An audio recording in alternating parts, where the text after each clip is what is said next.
Pria pelontos ini tega menghabisi teman wanitanya saat ngonten dan memasukkannya ke dalam troli. Inilah kronologi dan kisah lengkap kasus mayat dalam troli yang sedang viral baru-baru ini. Ramainya kasus ini berawal dari ditemukannya jasad seorang wanita yang terbungkus plastik hitam oleh warga di sekitar Jalan Kalimalang, Pondok Gede, Bekasi. Dan setelah diselidiki ternyata jasad wanita tersebut adalah AY, seorang karyawati yang saat ini berumur 36 tahun. Lalu setelah dilacak oleh pihak kepolisian, ternyata pelaku pembunuhan tersebut adalah pria berinisial R, yaitu Rudolf Tobing, yang juga merupakan rekan kerja korban. Nah, selain bekerja di salah satu apartemen di kawasan Cepaka Putih, Rudolf Tobing memang seringkali membuat konten di Instagramnya. Ya, semacam motivasi gitulah.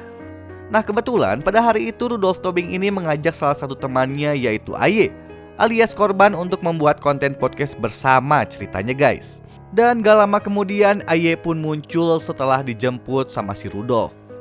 Nah, awalnya konten yang mereka buat ini lancar-lancar aja guys, gak ada yang aneh-aneh lah. Hingga akhirnya si AY ini tiba-tiba ditelepon oleh salah satu temannya, yang ternyata temannya AY ini merupakan musuhnya si Rudolf guys. Nah, karena kesal AY mendapatkan panggilan telepon dari musuhnya, jadi marah-marah lah si Rudolf. Hingga akhirnya mereka berdua pun cekcok guys. Dan menurut pengakuannya si Rudolf ini tambah emosi waktu AY sempat juga ngata-ngatain mertua si Rudolf katanya, yang seakan-akan membela musuhnya itu. Nah, Rudolf yang naik pitam akhirnya membanting korban hingga ke kasur.